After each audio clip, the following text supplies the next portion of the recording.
Welcome, ladies and gentlemen, back to a brand new episode of Kaiju Conversation. It's currently 6 a.m., and I'm your host, Elijah. Joining me, as always, the lavish Rex. Hello! Welcome to another episode of Kaiju Conversation, I guess. Who died and made you the host? You. Oh, Yes. okay. Well, Rex, since you're the host now, what are we doing today? Well, today we are looking at a classic 1954 film for one and only Them. Godzilla. Wait, what? Yes. Godzilla. Wait, did we get the wrong memo? Because, I was told it was them. Yes, you did. Oh, wait, no. Sorry. You're 1 week behind because your death happened last week. Oh, okay. Yes. I see. Well, in that case, I'm going to be a ghost. I'm going to haunt you, and I'm going to take over this recording. So, Okay. yes, today we are doing the 1954 classic masterpiece of a film, Godzilla, from 1954. Now, before we get in, Rex, I don't think we've ever recorded this late. Ever. Yes.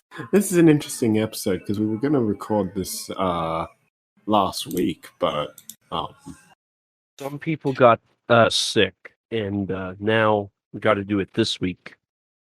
yes, that happened. Yeah, and now I am up at 6 o'clock in the morning. And someone was also unable to watch a certain movie. Yeah, okay, so I still watched it, but you made me stay up all night. I have stayed up literally, I haven't gone to sleep in, I think, almost 24 hours. What can I say except you're welcome? Oh, God. See, that's on topic because in Moana there's a Godzilla reference.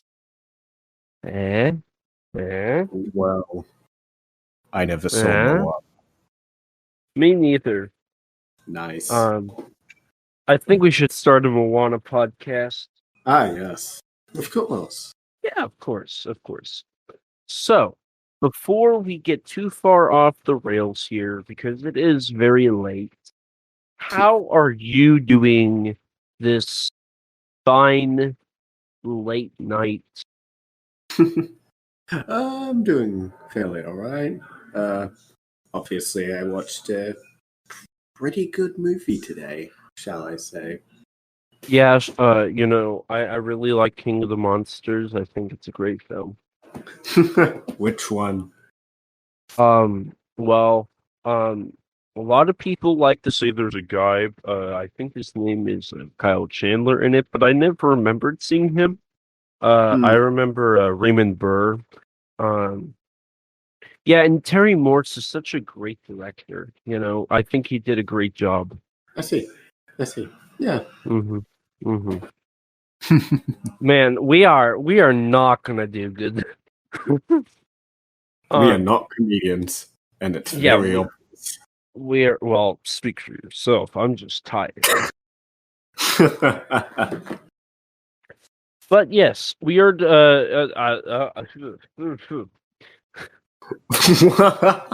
What was that? So yeah, you saw a good movie. Anything awesome or new in your collection?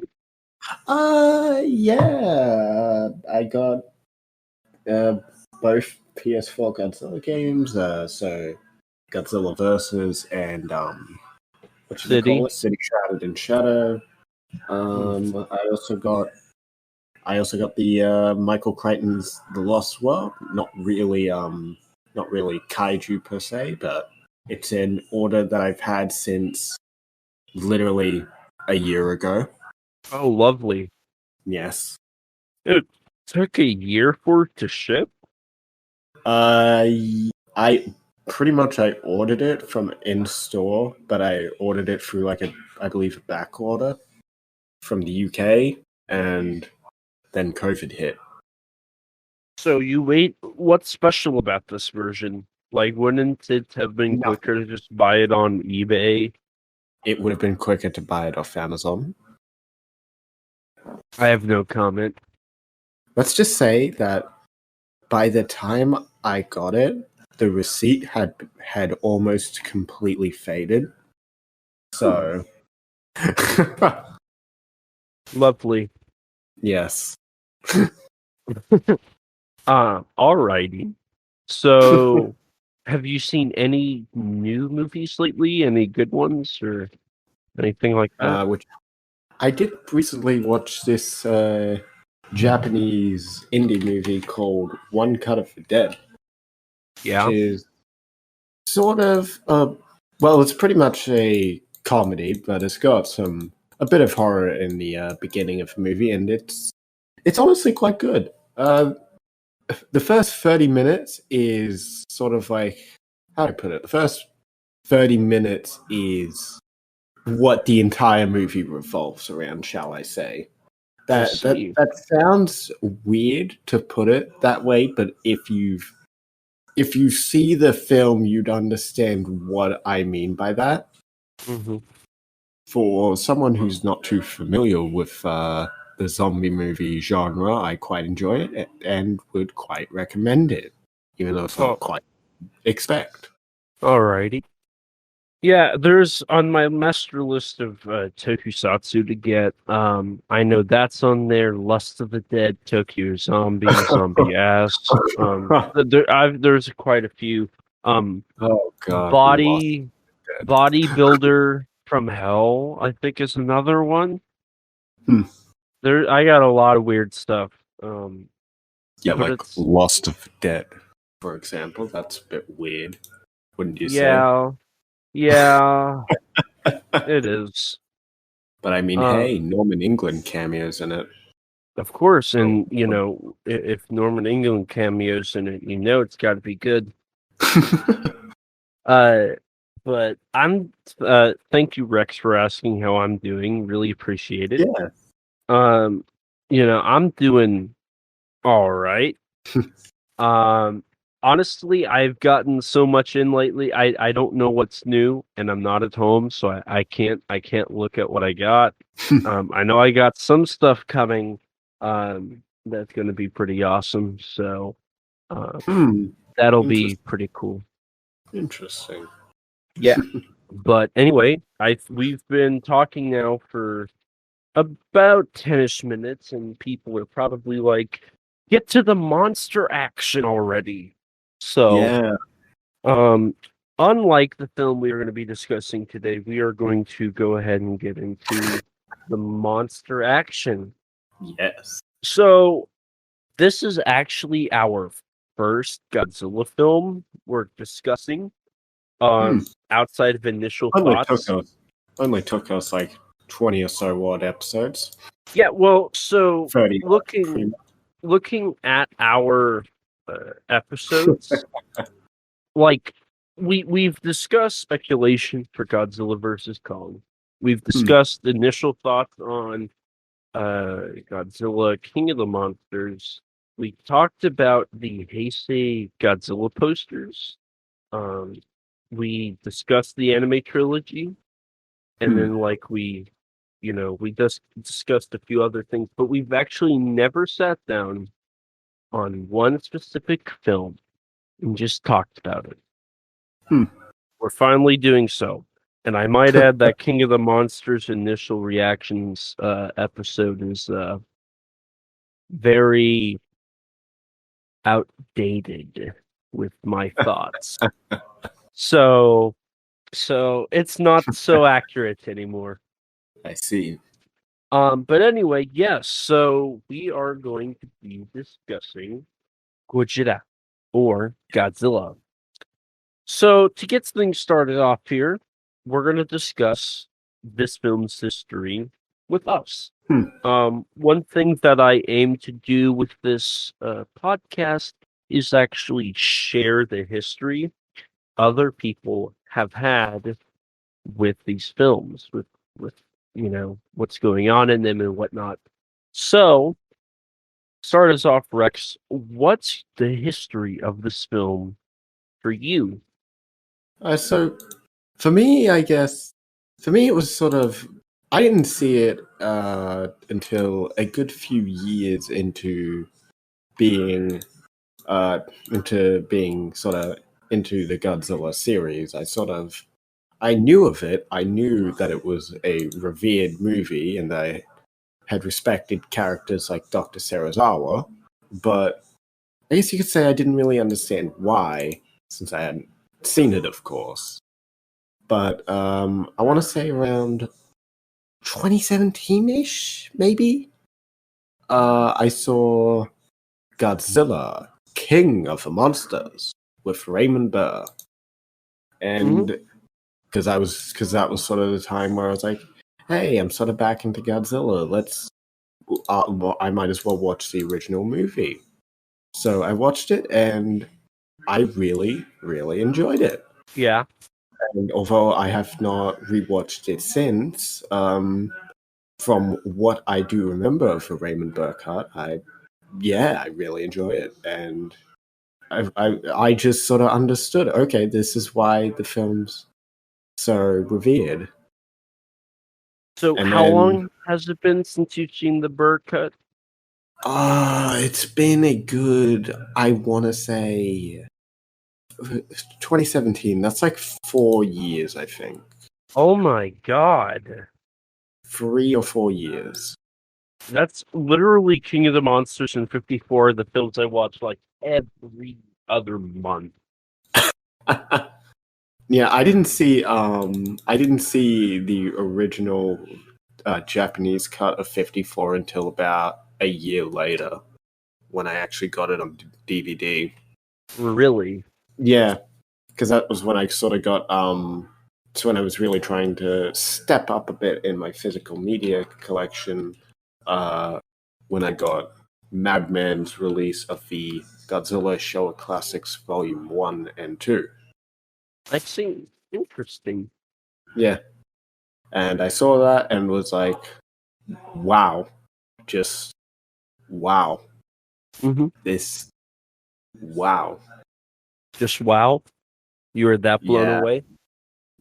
Well, compared to what I knew, yeah, just it's hard to describe exactly what the feeling was. It just so I'm stumped for a word to choose. I'm just Mesmerized?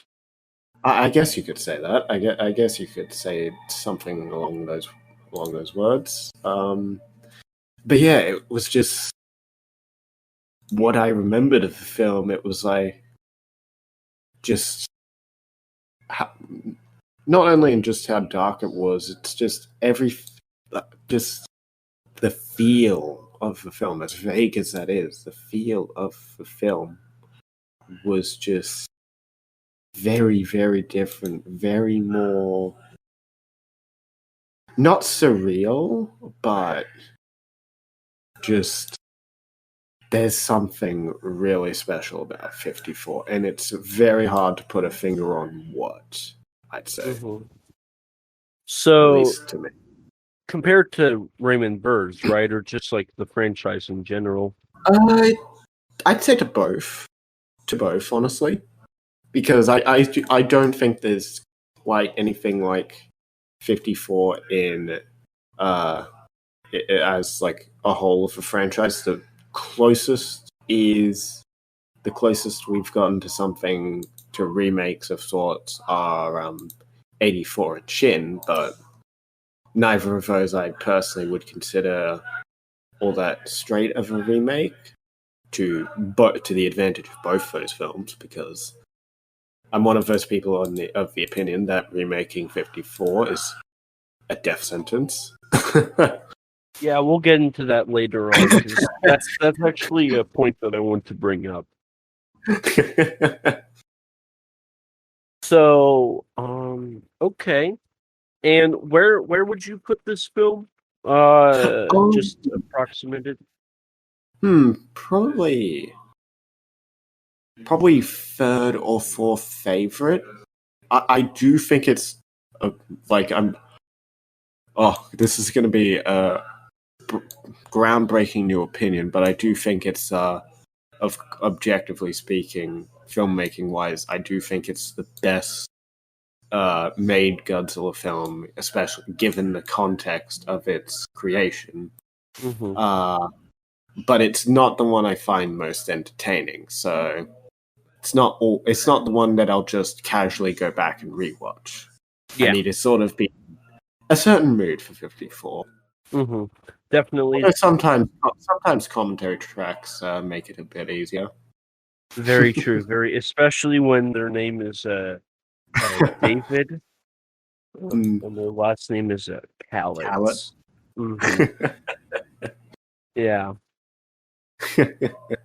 but um, yeah, and I guess I'll go ahead and share my history with this lovely Mhm. little film here. So, unlike Rex, I saw it over 10 years ago. For the first time. Um, man, I'm really just throwing a lot of shade at you right now. Um, so now I will say, at like Rex, my first exposure to this film was the Raymond Burr cut. Um, that being because that's the only cut that was available publicly since from 1956 till or 54 till 2004. And even Hmm. then, it was only available in theaters for a short time and wouldn't be seen again until 2007. But I'm not going to get into all that yet. Yeah, And save that for a little so, later. yeah, and so I watched the 1998 Scimitar VHS of King of the Monsters. It was Hmm. like my, I want to say, seventh film. My aunts, of course, introduced me to Terror of Mechagodzilla first, and then it was Ghidorah the Three-Headed Monster, and then it was Mothra versus Godzilla, uh, then King Kong versus Godzilla, Son of Godzilla, and then I think afterwards it was King of the Monsters.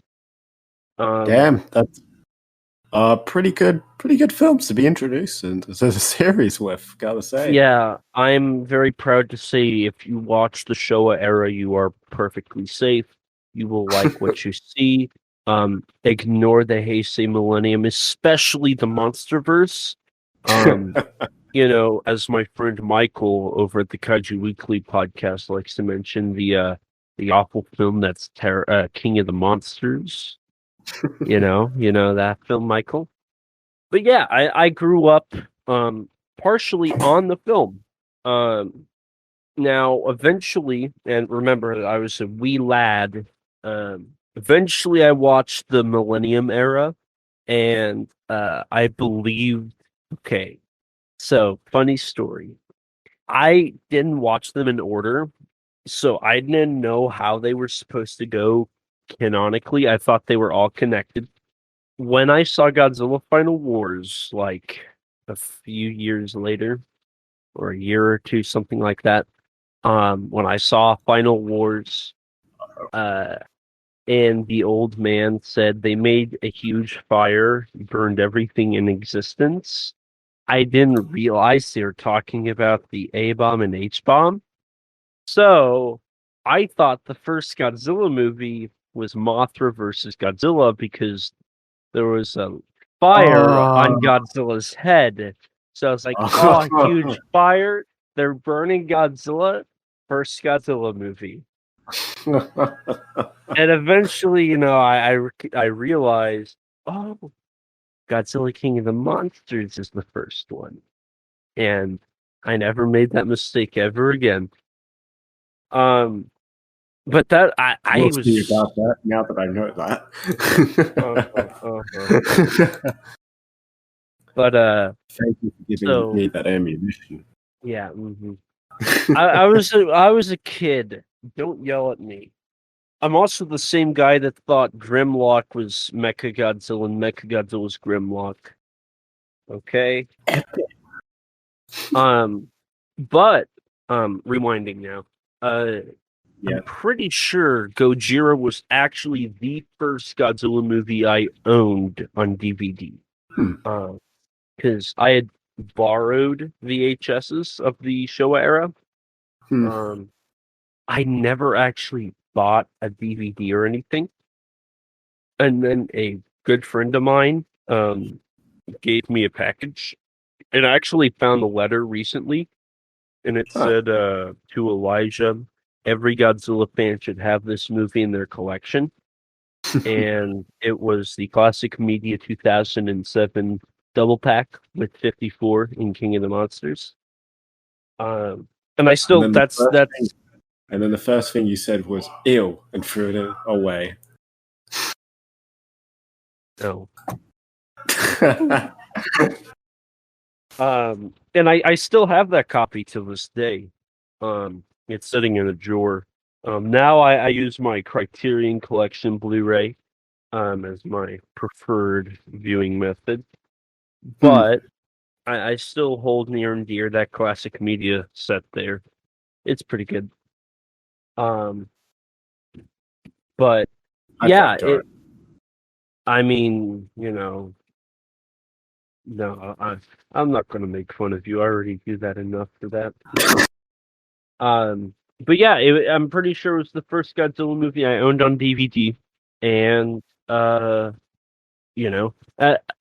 the longest time, I never watched the 54 version because I wasn't in the subtitles. Eventually, I got over that, and once I learned there was a thing called commentary track, I started watching it a lot more. You got over that 1-inch barrier. I did. Very proud of that. Good to hear. But I'll be honest here. Until recently, I didn't sit down and actually examine the film. Literally, for this episode was the first time I feel like I sat down and my eyes didn't leave the screen. Like I was so glued into examining it and looking at it that I don't think I had ever done that before. Interesting. I mean, most of the time I just partially watch it and listen to Khaled talk about the film. So, that's kind of what I usually do. You see, I'm sort of the opposite, where I usually just watch the film normally. And today, for this, I watched it with the Khaled commentary. I mean, I would watch it, but I don't have time to sit down for an hour and a half and, read and watch, because usually I'm up doing stuff.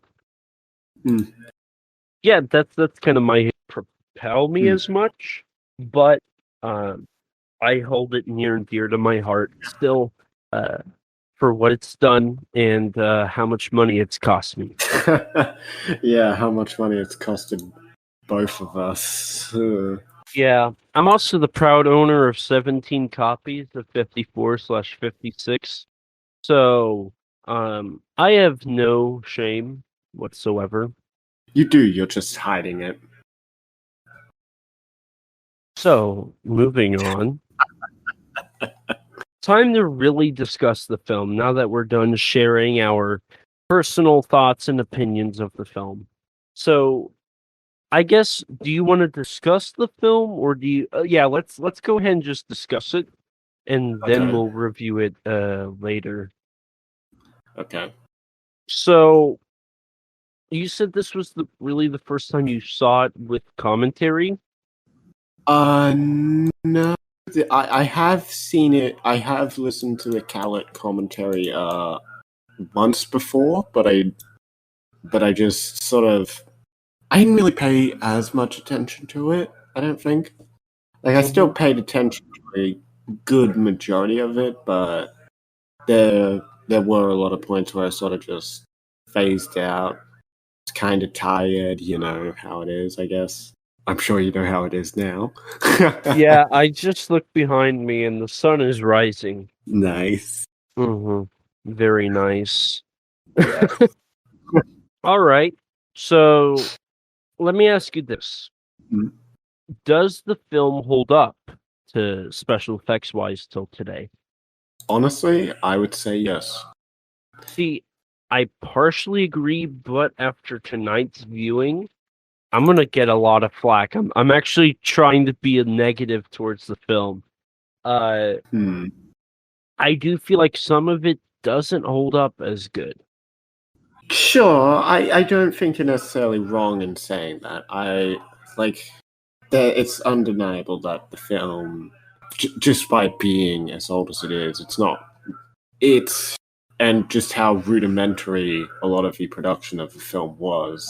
There's many imperfections to say the least. I wouldn't Whether say many. I mean, well, there is some, but I feel like for the most part, it holds itself pretty well. yeah, but there are definite some visible mistakes, inconsistencies, things like that. Some of them I don't think you can really blame anyone involved because like things like having the puppet match the head of the 54 suit, those bother some people, but I get why, but not something that's particularly ever bothered me. See, I'm sort of like, whenever I mentioned it doesn't hold up as well, I honestly didn't even think about that. I kind of forgot that age. I just thought it looked fine. But well, as you were saying, what do you think has aged? Or what do you think? What do you dislike about the film's effects? Then, well, first things first. I don't dislike it. I want to make that clear. I don't dislike the special effects. I love them. I think it's great. I honestly, I don't have. I'm just trying to be analytical here. I don't really have a problem. Um, but watching it tonight, I think the biggest flaws I saw. There are a few editing mishaps. Um, yeah, I wouldn't personally call that really effects issue. I'd just say that's a post production issue, an editing issue. right. And it could also always be that some shots were missing. I True. don't know. I don't know, but that's just kind of my guess since the original negatives are missing. Yeah, Um, unfortunately. mhm.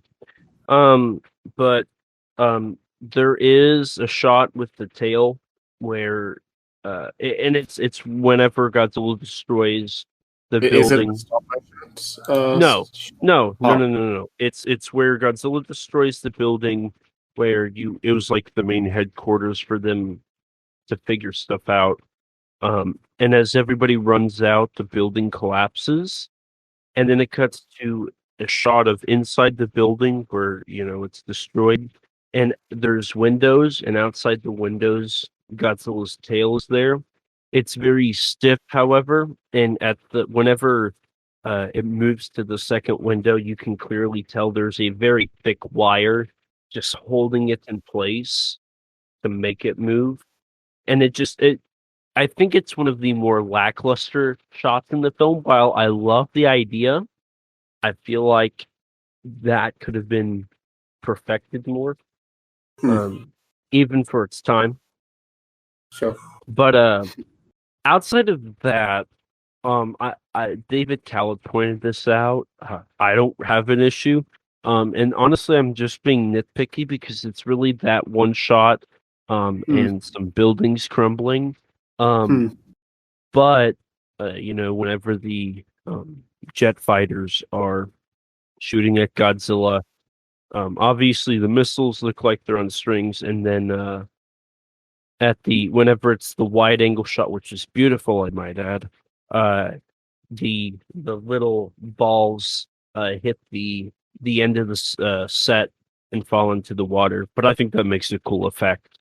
You don't really see, so I'm not really gonna complain. I don't actually hate or dislike any of the special effects.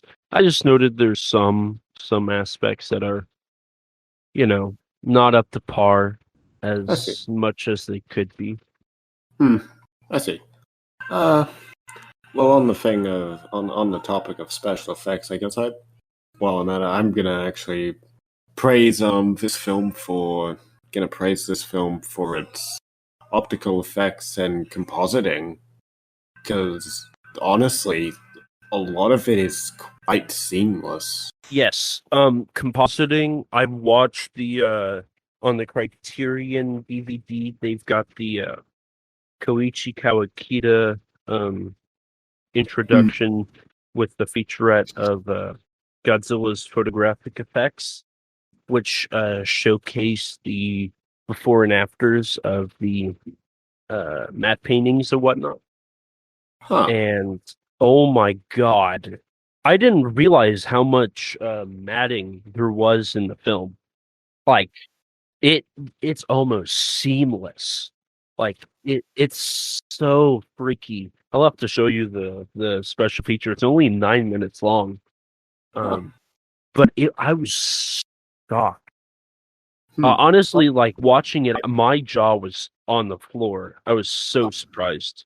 Oh yeah, no, I remember that was one of the few things that actually stuck with me the first time I watched or listened to the Cowett commentary of film when he pointed it out during the Odo Island scenes.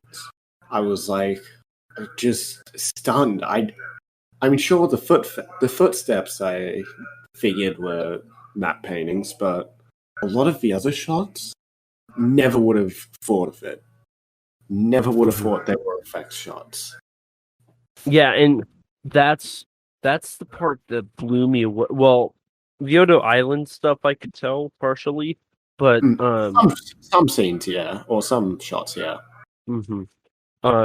But I could not believe the composition that they were able to do. It's honestly better than a lot of the Godzilla films.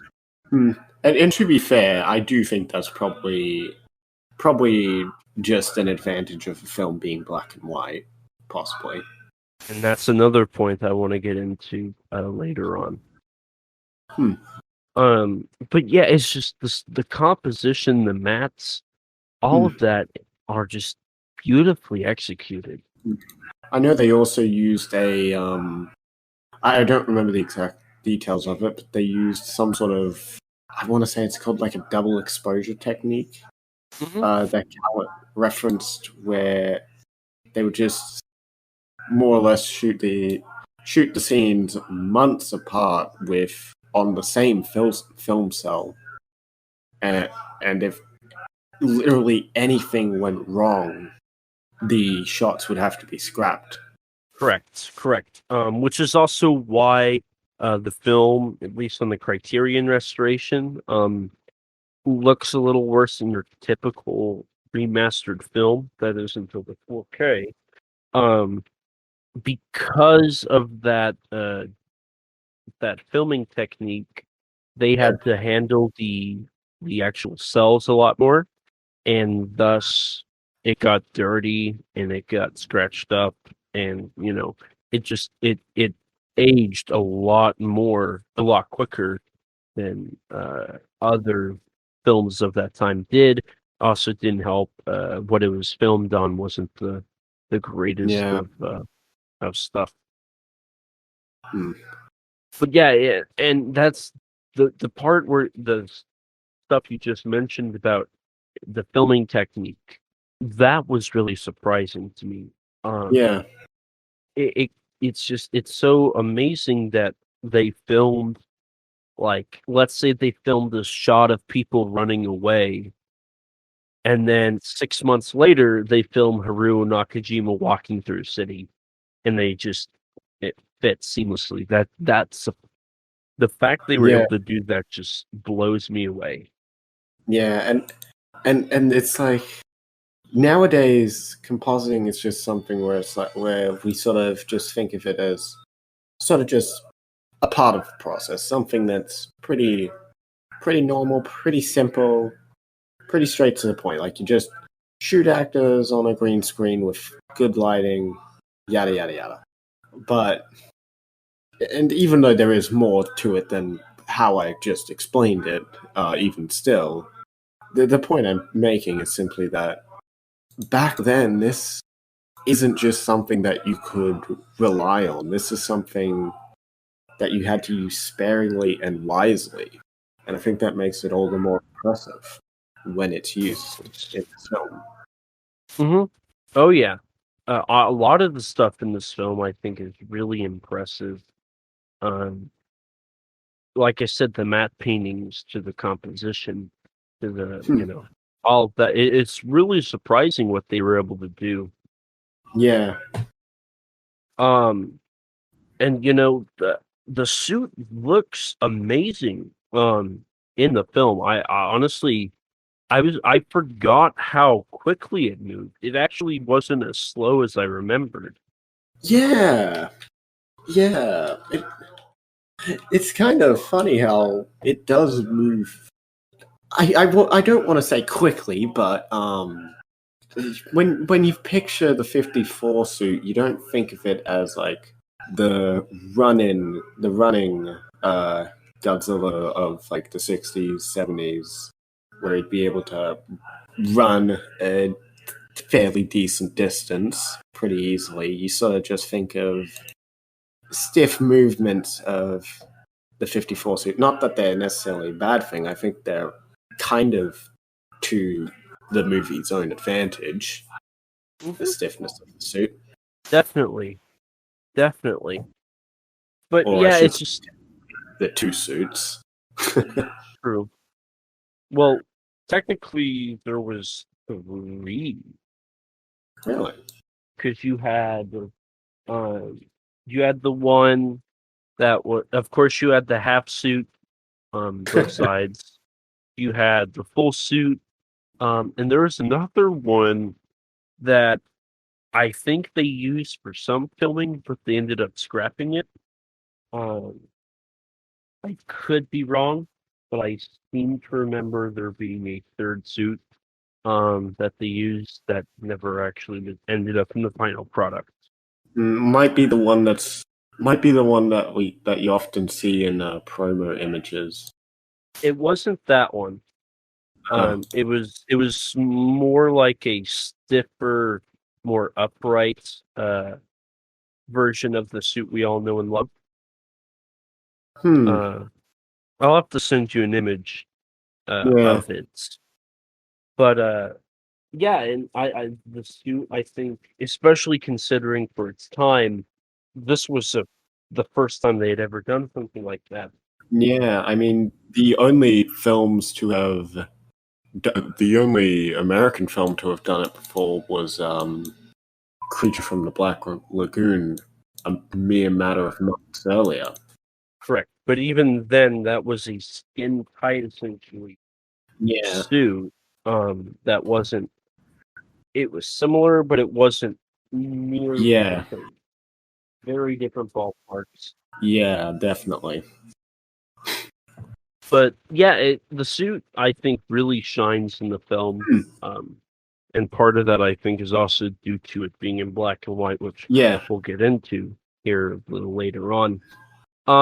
Now, I really want to discuss and really carry a conversation on this next part. Sure. Because I feel like it's needed. Sure. The characters. Okay. The human characters. What did you think of them? How would I put it? I'm not the type of guy to say that to look at the series and say, only the first Godzilla has good human characters. I think that a lot of Godzilla movies have at least decent characters. I don't think a lot of them are downright. I wouldn't call a lot of them great, but I'd call a fair lot decent.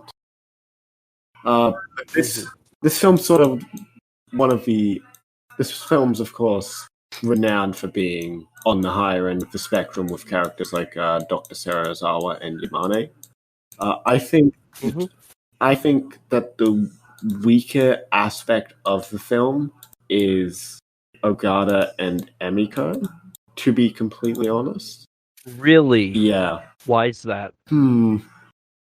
I don't know if I'd really call this a flaw of the film more, rather than just a personal problem that it's just more like a preference of mine, but they neither of them really feel how do I put it? In love? No. Not the love plot, just actively engaged in the plot. Like, that's not the right way to phrase it. Just like they have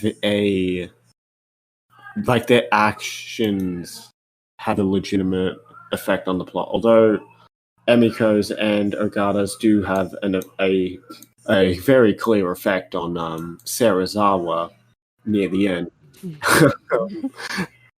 Yeah. Outside of that, though, I don't really feel like they. I kind of wish they did a little bit more, I guess. See, I feel like you could say the same for Serizawa, though. He's barely in the film. Yeah. He doesn't do a whole lot. He's just kind of there. And then at the very end, they're like, "We need your oxygen destroyer." "No, I will not give you my oxygen destroyer. We're going to take your oxygen destroyer." "Okay, I will burn all my notes and I will come with you. I'm going to do this by myself." "No, you're not." "Okay, you can come down. Now, you go up, I'm going to stay down here and say farewell." Like, outside of killing Godzilla, what does Serizawa have? That's true. That is actually a good counterpoint. And, let me add this. What does Dr. Yamane do except be kind of our exposition guy? That admittedly, not much. Thinking about this. You've sort of See, made me look at it. what I love about the 54 film is clearly your main characters are Emiko and Ogata. However, Ogata does nothing for the film. He really doesn't, because Ogata is our main star. Akira Takarada, Mr. Handsome. He was the leading man of the film. He got humbled. Does he discover Godzilla? No, that's Yamane. Does he kill Godzilla? No, that's Serizawa. Does he find the oxygen destroyer? No, that's Serizawa again. Does he tell people about the ocean? No, that's Emiko. Ogata does nothing for this film. Yet he is our main character. It's so interesting because really and honestly, as much as Ogata is our main character, I think it's a valid argument that we don't have just one. I think we have a 5-character story. We have Yamane at the beginning. We have Emiko in the middle. We have Serizawa at the end. And Ogata is just kind of the guy we're following. I guess sort of the guy to sort of relate to, almost. Yeah, relate to. Because that's something I really like is Ogata isn't a scientist. He's not, a reporter. He's just kind of a guy that works for this. He's a sailor. He's a sailor. He doesn't do anything else, and that's what I love. I love the fact that Ogata doesn't need to have anything special. Ogata is who Ogata is. He's an everyday person, but he's caught up in this just as much as everyone else is. The only difference is that he doesn't die. Neither does Emiko Yeah. or Yamane. Yeah. Other civilians. So you're wrong. Others, that's true. That's true. All those other civilians that we meet early on, and then later see them get Godzilla. Godzilla. Yeah. I like that. But that's just kind of my thoughts. And I'm gonna sound really corny here. I love the romance plotline. I think it's a great addition because it's almost non-existent. Yeah. But once you understand the ramifications for it being existent, the story makes so much more sense. Why does Emiko and Ogata not publicly voice the relationship? Because it's against tradition. Yeah. Because essentially Emiko's cheating on Serizawa. Yamane kind of arranged the marriage for Emiko and Serizawa. You don't know what Yamane's going to think if Emiko is like, yeah, I don't love him. You know, it's so interesting. The tragedy of Serizawa's character. Of course. So it adds to the fact that caught up in his work that he had no idea this was going on beforehand. Or at least from what I remember the movie explaining.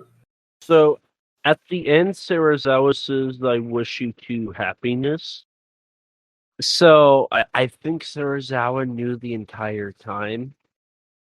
He just wasn't saying anything. And I think Honda kind of is relating it to military men. They go to war. True, actually. Their wives don't stay respectful. They come back. They're gone. It's an interesting parallel that I'm really curious if Honda actually was going for. Was, going off to war, coming back, and your loved one no longer loving you. Possibly. Well, we could be reading into it. Yeah, but I've never heard anyone make that comparison. So maybe I am reading too deep into this. I probably am. But doesn't everyone with Honda? That's true. Except for Godzilla's Revenge, people don't actually read into that film enough. Yeah, true. But I like the characters, and I'm with you. I think a lot of Godzilla movies have good characters, or good characters, or okay characters. So yeah. I think this one just has.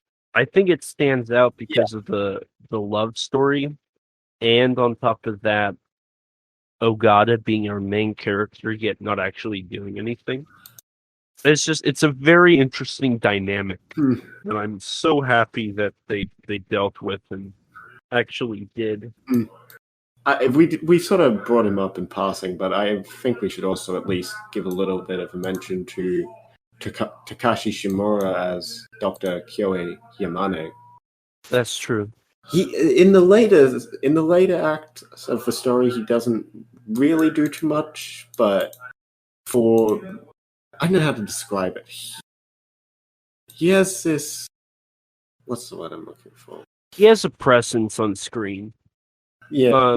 And I think because he was an older actor by the time GOJIRA came out, and I kind of feel like towards the second half of the film where he kind of sidelines was kind of him passing the torch to like Akihiko Hirata, Akira Takarada, Momoko Kochi, just kind of moving it to the new generation of Japanese actors. Yeah. But he does have this good solemnness and sadness, really, to the film. And I find it interesting how his role in the film is more, I guess, subdued.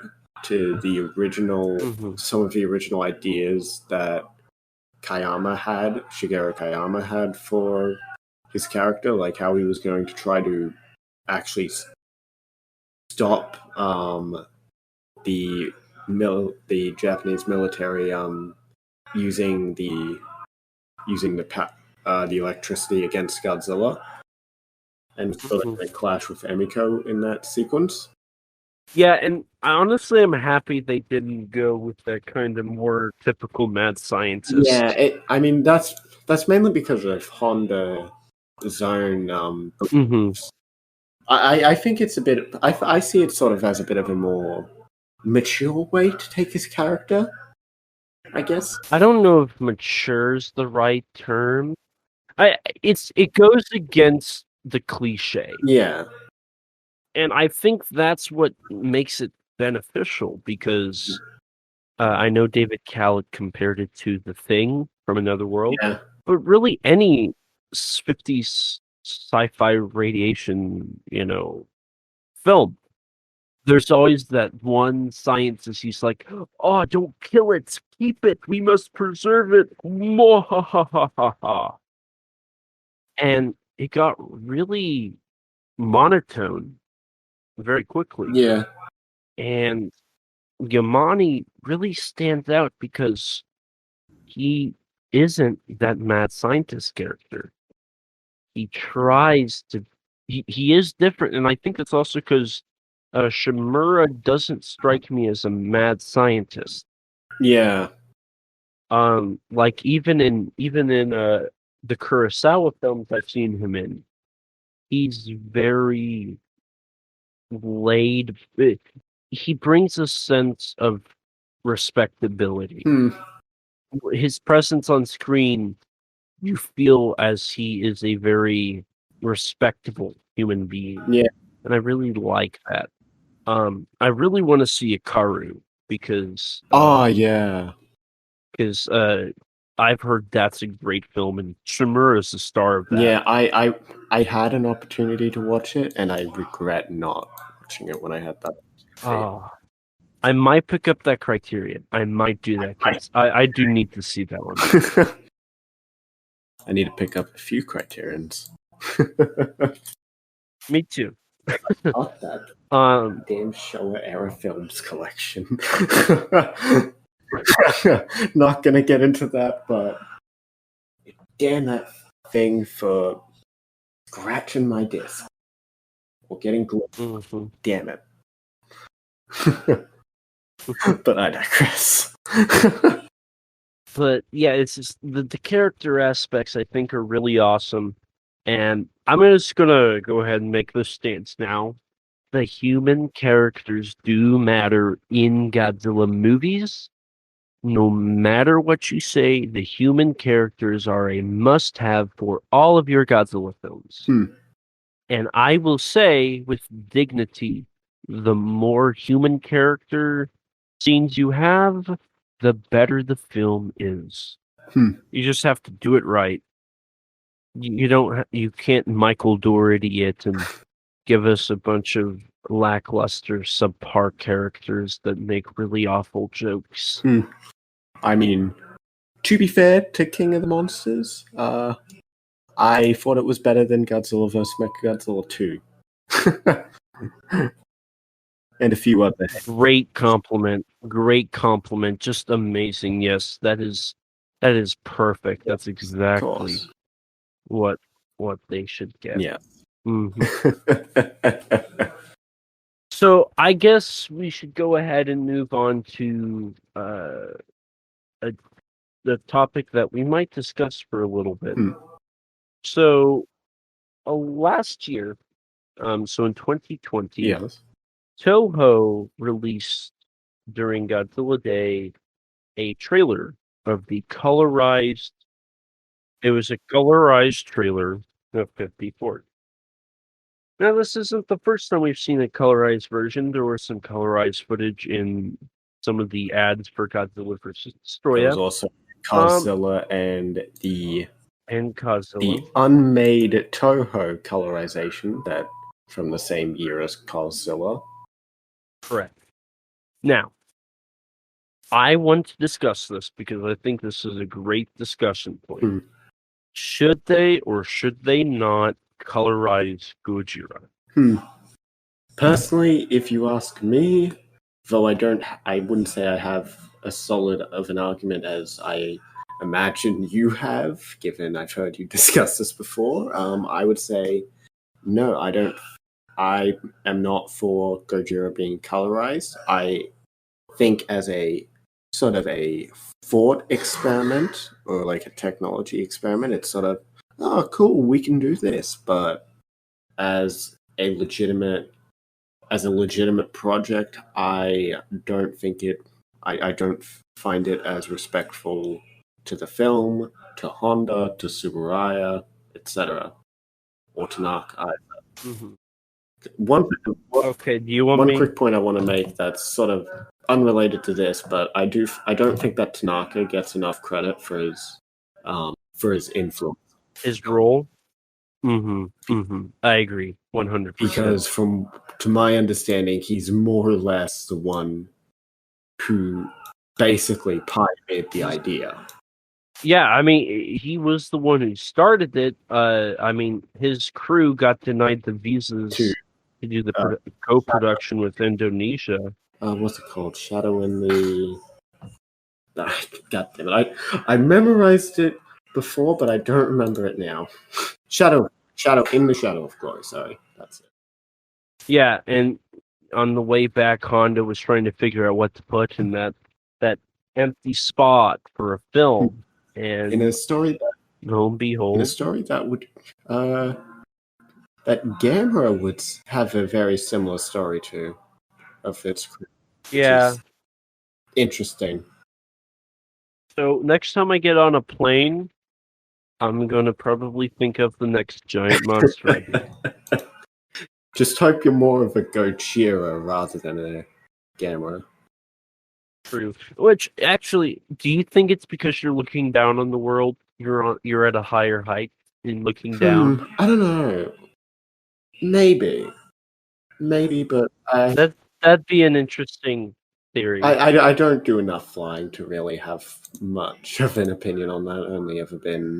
Only ever done it at one point in my life, so you know. Yeah, but backtracking us to the colorized thing. Do you want me to Sure. to go on my little rant here? Okay. The 54 Godzilla film should never be colorized. It should not be a thought to do. You should not spend money on it. Here's why. A colorized version of 54 not only is damaging history, because it was in black and white, it goes against the wishes of the director and would look horrible. While watching the film tonight, I had that in the back of my head. I had that thought just lingering there, colorized 54. While watching the film, I noticed they used the black and white to their advantage. Because there are some huge blaring issues in the film, but you don't see them. You can make them out, but you don't see it. The reason for that is Honda intentionally filmed in black and white. Honda filmed in black and white because that's what he had to deal with, and he made it so it would work. What are specific little things you're referring to? A lot of the destruction sequences, in a close up of a building, crumbling down, you actually see a beam poke through, and then it goes back. And that's not very clear unless you're watching the film in slow-mo or frame by frame or in color. A lot of the the stop motion sequences, they don't look bad because they're shrouded in shadow. Yeah. Godzilla himself, there's no issues with the special effects, but him walking will look 10 times less menacing if it's in color. the fact that it's really hard to make things out is what brings the film, I think, to a whole new level. And so I think colorizing it would damage that and would actually open the film up to be dated even more. And I'll go ahead and make the devil's advocate argument here.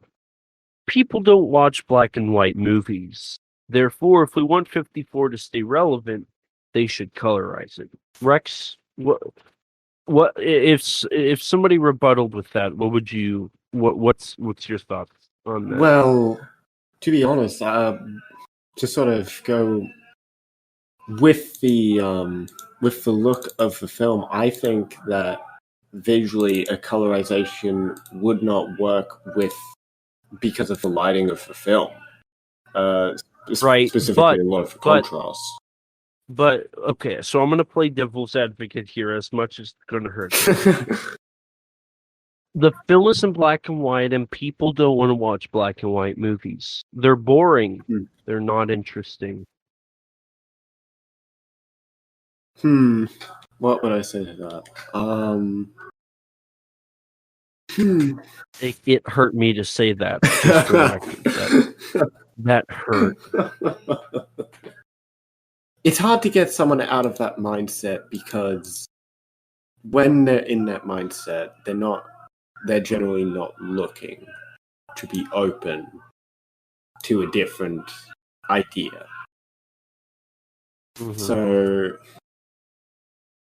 So while sure, a black and white film may not be as seemingly visually appealing, I think that honestly, GOJIRA, some black and white films, whether intentional or not, have this sort of, I guess, almost dreamlike feeling to them in their visuals. Yes, but what we're trying to do is make the film still relevant. Well, here's the thing. How does, outside of just making it possibly look a little prettier and being impressive as like a sort of experiment, how does that improve the film's message in any way? It improves it because Honda would make a film in color if he had the chance. Sure. So what's there to say that Honda wouldn't have done it in color? On top of, it would improve it because then it would make it still relevant today. But the thing with that,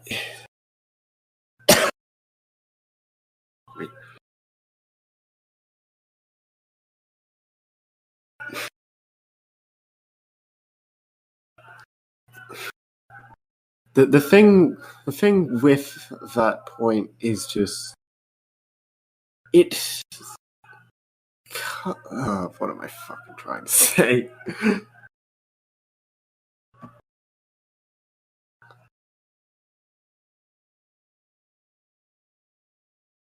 I like this. This is actually really good. Fuck you. No, because it's making you think, which is great. I have to actually develop my points. Do you want me to step in and just kind of give you my thought? Because I'm playing devil's advocate here, but I'm also like, yeah, but you're wrong. Sure. So see if I can bounce off that. Okay. So my whole thing with that is, here's my rebuttal. Honda probably didn't have a chance to do a color film. He might have. He would have done it if he could have, but he didn't have it. So he went with black and white. The film we have was intended to be made in black and white. It was not intended to be filmed in black and white and colorized. It was always intended to be in black and white. Now, because I'll tell you something about film production.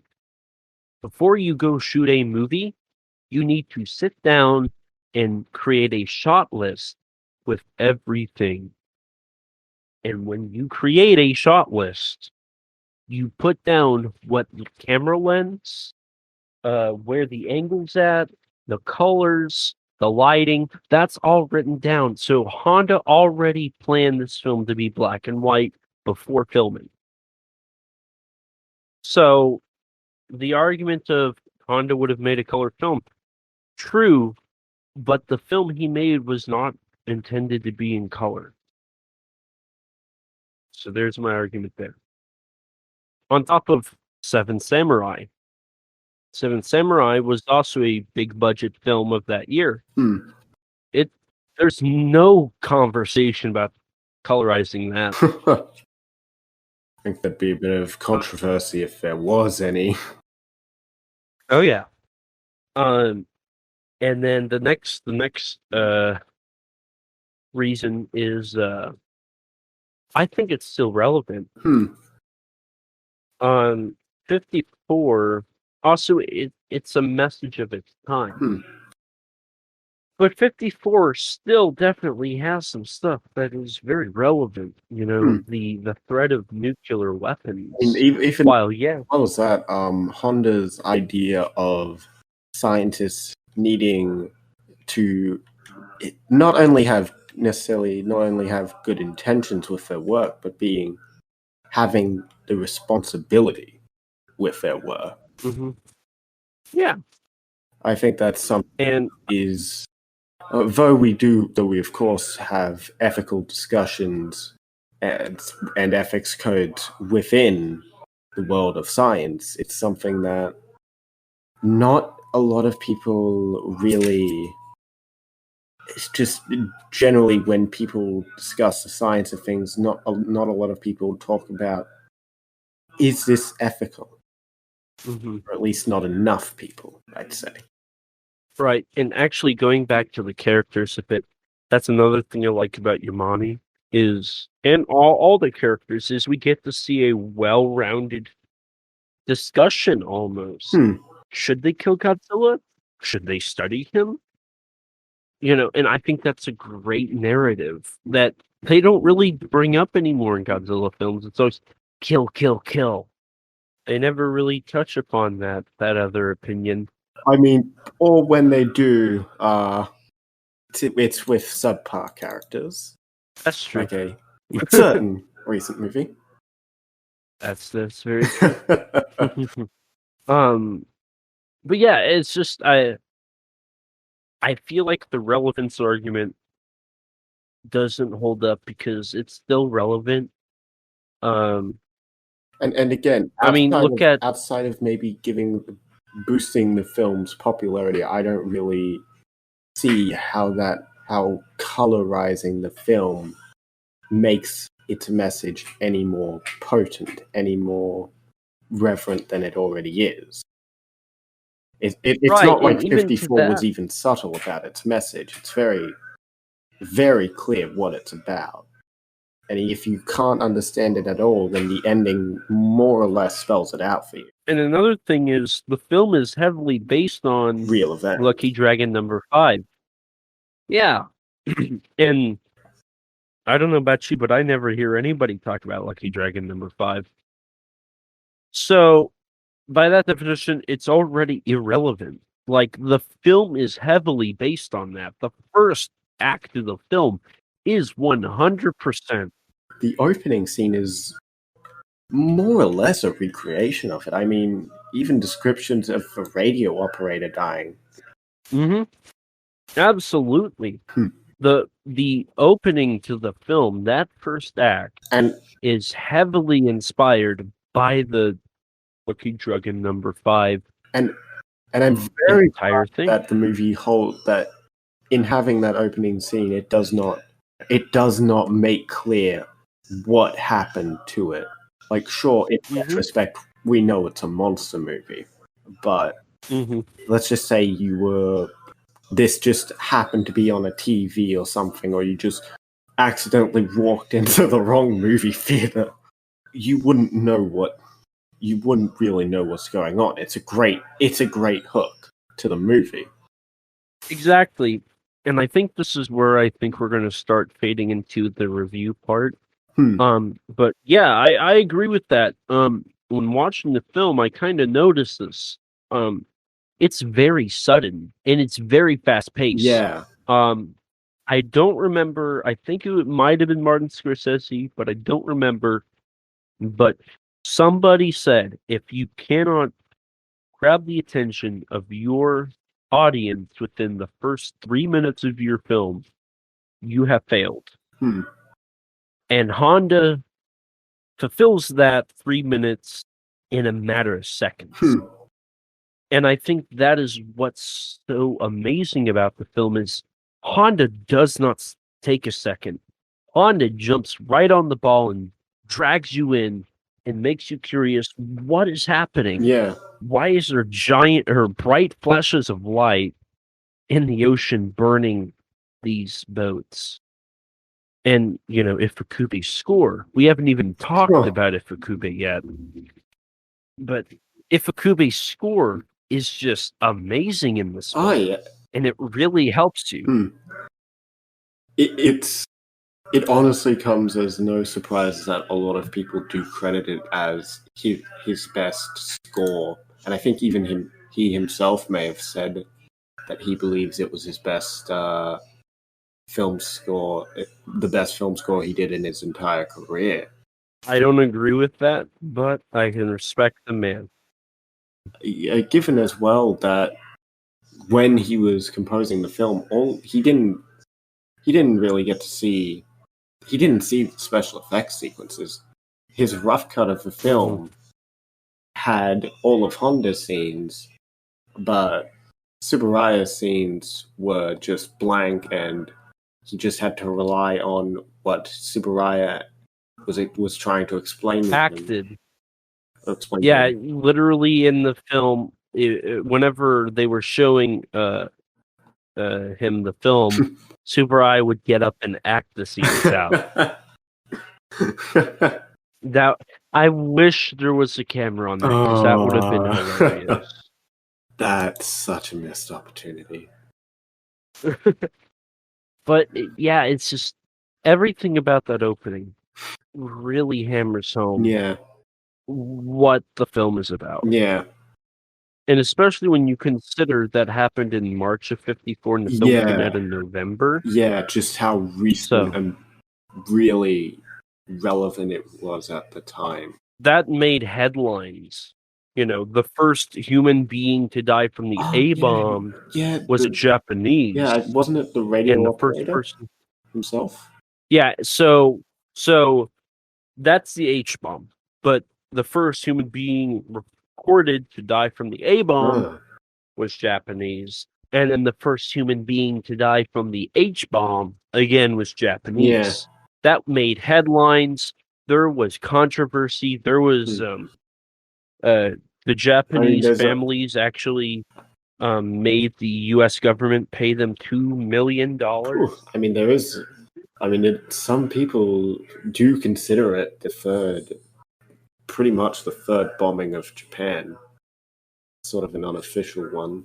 I've never heard that one. I don't remember where I heard it from. But I have heard that some people have unofficially titled it the third bombing of Japan. I think that's a little extremist. Agreed, but it is still an interesting take on the situation. Sure. And then on top of that, the Castle Bravo testing is still in the top 5 largest bomb testings in the world. I believe it's number 4 now. And whenever you look at a diagram, the A-bomb only would take up like a 2-mile radius. The H-bomb is like 10 times that. And so when you consider, all the facts, and at the time, the Lucky Dragon number 5 incident blew up. Like, there was not a single person in Japan that did not know what the let me try and pronounce this was Daigo Ukra Maru I probably butchered that. I I apologize. believe it's on. No, I believe it's actually on display in Japan. it is. Yeah. It is. So in the 60s, they threw the boat into a landfill. They threw it away, and they were done. It was no longer radioactive. The Japanese government they took it out, and they preserved it. It's now on display for kids to go look at. No radiation, thankfully. But to essentially quote Greg Bluefielder, I'm probably mispronouncing that last name. I apologize. It now serves as a reminder for what the H bomb can do to people. We're getting a lot deeper than I thought we would when it came to the political side of 54. But hey, 54 is a very politically charged film. Yeah. So I'm happy about that. Do you want to go ahead? Because I feel like we've we touched the characters. Do you want to talk a bit more about Ifukube, or do you want to get into kind of our review here? Because we are at about an hour and like 10-ish minutes. I'd say just briefly talk. Let's just briefly talk a little bit about Ifukube. Okay. And then so transition into our sort of review of sorts. But so you want to start us off? Sure. First things first, I think Ifukube, I think a lot of, okay, I love the main theme, the da-da-da, I love that. I love the military march. Interestingly, the main theme wasn't even supposed to be Godzilla's theme. Correct. It was the military. Yeah, which is really interesting. But I'm gonna go out and say this right now. The tracks that nobody talks about are the better tracks. Yeah. The Odo Island ritual. I don't know how many times I've said it. That is one of my favorite pieces that Fukube's done, and it's only a minute long. And it's literally the Odo Island ritual song. I love that. The Japanese flute. I love that. At the opening, whenever Godzilla destroys the boat, that's motif that's going on right there. I love that. That's such a great motif, and it's so suspenseful. It's kind of like pre-Jaws, with how it's kind of it's more fast beat, but it does kind of give me some Jaws vibes with its sound. And then of course, the other themes that people talk about, those are great too. But I really like the secondary, like B-side almost music in this. Well, I wouldn't quite consider my personal favorite track from the soundtrack necessarily one of the forgotten, if you will, ones. I love what's it called? Godzilla Under the Sea, from of course the scene where Serizawa and Ogata go down. Actually, real quick, I hate to interject here, but that's another shot that, if colorized, would really look bad. Yeah. When Godzilla appears in Tokyo Bay for the first time, and he goes back under the water, the tail actually does not go under; it floats. Really? So yes, if you look really close, you can see that the tip of that tail is not. It's just sitting there in the water. But you have to look really close, and if they colorize that, they'd have to either digitally remove that, or just find a way to colorize it so it looked just like the water, and that would look pretty bad. That's interesting to keep in mind whenever I next take a look at the film. And but I guess going back to music. Well, no discussion of Ifukube would be quite right if we didn't at least bring up the sound design of the film, which was recorded. I believe it was being recorded with a lot of music around the same time. Correct. Very correct. apparently the stomping noises were there's a lot of mixed stories on that, but apparently, according to an interview with Ifukube on the 8th disc of Criterion Showa Set, I believe he said that that was actually that sound was made by complete accident, and that Correct. it was a box, some sort of box that fell. It was a speaker, if I remember right, a speaker that got pushed over, I see. and when Ifukube heard it, he was like, "That's it, that's the sound." And so we got the monstrous stomps that represented the bomb explosion. Yeah, that was something that when looking into the film, I was sort of curious about, but didn't expect to get that as an answer, and found it rather interesting, I guess. Mm-hmm. And then we all know the story behind the roar. Mm-hmm. Amazing roar. Yeah.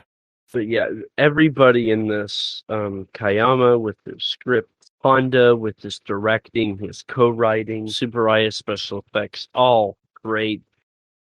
Just everything. And real quick, don't expect this to be your definitive. Nah, this isn't some sort of revolutionary, groundbreaking look at 54. I mean, I've been up now for over 24 hours. I am not gonna be like, did you know 54 was actually created by Daiei? Because Toho worked out a secret deal with Daiei. No, I'm not gonna. I got nothing like that. That would be an awesome twist, though. That would be. But yeah, everybody behind the film just made a masterpiece. So, should we go ahead and get into our kind of review and thoughts of the film? Sure, I mean, we've more or less been getting into that as is. Yeah. And sort of our loose analysis of the film. Mm-hmm. Real quick, I also want to point something out. Did you notice when Godzilla reveals himself for the first time, there's no music? No, I did not, but that's an interesting thing to think about, actually. Mm-hmm. When Godzilla peers over the mountain, there's no music. I'm curious. I wonder if that's because Ifukube thought it'd be wrong to take away from just the shock of the scene with some music. That is interesting. I've never thought of that before. Yeah, that was just kind of, an interesting thing. Also, I noticed that in the film they compare Godzilla to a volcano and a typhoon. Yeah. So, another little interesting thing there about natural disasters. Both of which are very relevant in Japan. Yeah. So, I guess, should we go ahead and just make our reviews very quick? Sure. I think it's... I think everybody kind of knows where we're going by this point. Do you want to go ahead and start us off? Sure. My general thoughts on Godzilla or Gojira, whatever you want to call it, is that it's a legendary film that is well deservingly revered the way it is, arguably deserving of even more so, because in some way the respect it gets from certain audiences is a bit more of a begrudging respect, if you will, where they're sort of acknowledging it because they have to. But that's a whole another issue. But no, I would say it's one of the best produced Toho films that I've seen. It's probably my favorite of Honda's films, and yeah, on almost every level, the film just works. It's not a subtle film, but it does not need to be subtle. It would almost feel disingenuous if it was subtle about what it's trying to tackle, given how quite literally big its subject matter is, if you will. I see what you did there. Yeah. But I guess I'll go ahead and throw my 2 cents into the ring. Sure. So I've been getting into Japanese film a little bit more lately, and I've really been getting into Kurosawa films. Kurosawa films are also higher budget, bigger films for its time. And if those have anything to say about other Japanese films, which I'm by no means a Japanese film expert, but I do respect and I would love to be one in the future. Gojira is definitely made differently than all other Japanese films of its time. I mean, just the sheer fact Gojira is technically speaking the first tokusatsu sci-fi film of its scale. Now, yes, you've got the Rainbow Man, yes, you've got the Invisible Man appears, but that was it. You had those 2 films prior to Gojira. And both of them were human-oriented, a drama. Yeah. Gojira left that drama, left the samurai, and left that in the past. I mean, I'd still consider it a drama, personally. Right, but it's still got other aspects. Unlike Invisible Man appears and Rainbow Man, which were noir thriller dramas. Gojira steered away from that. It did hold on to its drama. Yeah, I mean, Honda but it was. I believe Honda was more or less a drama or romance director for a lot of his career. Correct. I mean, most directors at the time they were comedy, they were romance, thriller, crime thrillers. That was the norm. There was no such thing as sci-fi really until the mid-50s. We didn't have this kaiju genre as we know it either. And so the film did something that no other Japanese film was able to do at the time. And it did it right. Gojira did something no Japanese audience member had ever thought would have been on their screen before. It created a world where you would have to withhold reality and embrace the art. Gojira is not your typical mill-to-run giant monster movie. It's something greater. I'm sounding really pretentious, I know. But what Gojira did not only created a new genre for Japan, it created a brand new industry. The giant monster crave grew, and then you had mechs really get popular, and science fiction just boomed loudly and shouted into the sky proudly, "We are here. We are here to stay." And afterwards, Japan was never the same. Even now, yes, tokusatsu's dying out as the traditional art form, but tokusatsu and science fiction is booming in Japan, from anime to CGI films to manga to whatever you can think of, TV shows, video games. It's all there still. Gojira brought something to the table nobody had seen before. And what it inspired to decades to come was giant monster movies that inspired a whole generation. Steven Spielberg, George Lucas, J.J. Abrams, Michael Dougherty, and even to this day, as I mentioned, J.J. Abrams and Michael Dougherty, Adam Wingard, Jordan Vogt Roberts. So many modern Hollywood directors, James Gunn, Peyton Reed. These directors have all quoted tokusatsu from Kamen Rider to Ultraman, and especially Godzilla, as some of the things they grew up with and inspired them. And that's all possible. Soderbergh. True. And that's all possible because of Gojira. Yeah. It's a very important film, and what it did for cinema history is more so than I would argue the likes of Casablanca, It's a Wonderful Life. Yes, classics in their own right, but the impact they had on the future of filmmaking is arguably not as large. And who knows, maybe I'm going to get some hate mail for that. But hey, that's just the theory. Kaiju Conversation theory. Thanks for watching. So yeah, it's a great film. Everyone's clicked off. Yeah, everyone's gone. We're just talking to ourselves now. It's a great movie. It's not my personal favorite. I don't watch it that often, to be honest. When I do, I watch it with the commentary.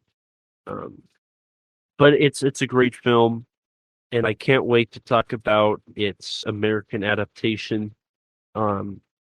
Because I got a lot to say about that film. So, yeah, that I'm out of stuff there to really say about it. Yeah, I think I've gotten Gojira out of my system. And it's only 8 a.m.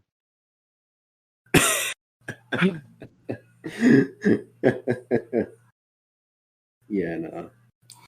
It's a wonderful film, and honestly, given just how short production was, I mean, what wasn't it? It was like Um, I want to say 7 or 8 months. 8 months, I think. Yeah, something like that. Mm-hmm. Which, like, I mean, it's better than Godzilla vs. Megalon's production, but Hey, compared don't to, diss on the Megalon. no, I'm not dissing on Megalon. Thank you. But compared to something like even the Heisei Gamera trilogy or any Hollywood film production, it's a very tight schedule. I mean, Godzilla movies are notorious for being made rather quickly, Very true. much like a lot of quite cheap B movies. Mm-hmm.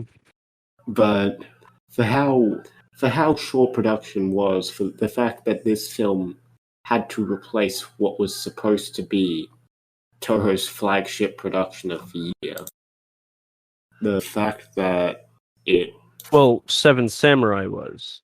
well, In the Shadow of the Glory was also going to be a very expensive co-production, to my understanding. That's true. That's true. I mean, that was going to be the big breakout film for Japan to really go international with its productions. But at least in-house, Seven Samurai was really Yeah, sure. their big film. Yeah. Oh, Yeah. I can't believe I forgot to bring up 2 points. What? One, Gojira also almost made Toho go bankrupt, because Seven Samurai was the most expensive film ever made in Japan.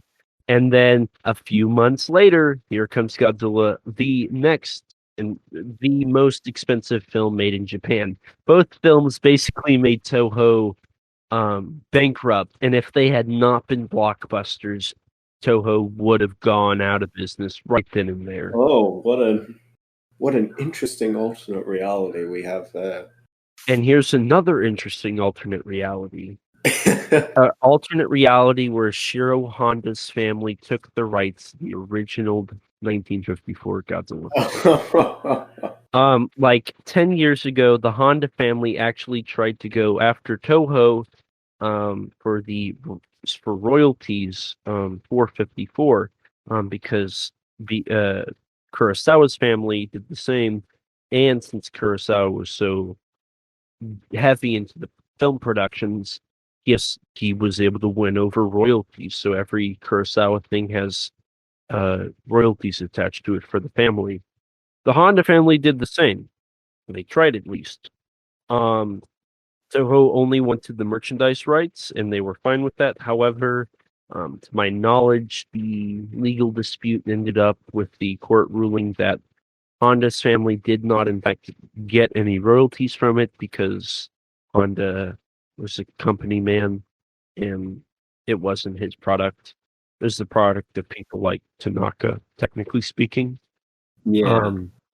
So, yeah, Toho ended up winning that dispute, but there is an alternate universe where Honda's family gets paid for the original 54 film. Then there's an alternate future where Tanaka's family gets paid. That'd be interesting. That would be. And now I'm out of stuff to say. Do you have any last things here? Nah, not really. We sort of covered more or less all the main sort of talking points I had. Sweet. Well, in that case, it is now 3 minutes till 8 o'clock, and we're going to go ahead and start the outro here. Before we get into that, we have a brand new iTunes review coming hot and heavy from the one and only Henry the host. He gave it a 5-star rating. Thank you so much, Henry, and sorry for being over a month late in reading this. It reads as such: listen for the monsters, but don't trust the changeling. A young and up-and-coming podcaster, Elijah does a fantastic job of addressing various topics while also making sure to retain a certain grace. If this grace is due to him being a changeling or not is to be determined. But I, for one, am excited to see where he will go as a creator and beyond. Thank you so much, Henry. I really appreciate it. We need to have you back on someday, or maybe I should, hop on over to the It Came From a Monster Movie podcast. But again, in all seriousness, thank you, Henry. It is much appreciated. Now to close this out, as always, time to send those sweet links. Rex, what do you got for us? Alright, YouTube link, Xeno, you know the drill. Xeno, yeah. Twitter, at Rex_Xenomorph. Instagram, Rex_Xeno. And finally, my blog site, thatkaijublog.wordpress.com. wrote a new article on the making of the Godzilla vs. Charles Barkley commercial, and I think that anyone listening, if you're interested, should give it a read. I've also got interviews with Alan Maxson, Ghidorah's right head in King of the Monsters, and Zid, the artist of Legendary Comics' upcoming GVK Kingdom Kong. So if you're interested, feel free to check that out.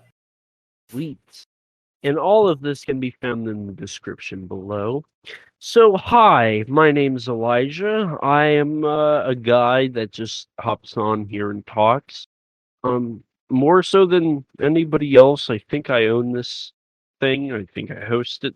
I don't know. I don't know. You did kind of die. I think I said something about that earlier. Oh, yeah, that was like 2 hours ago, I thought.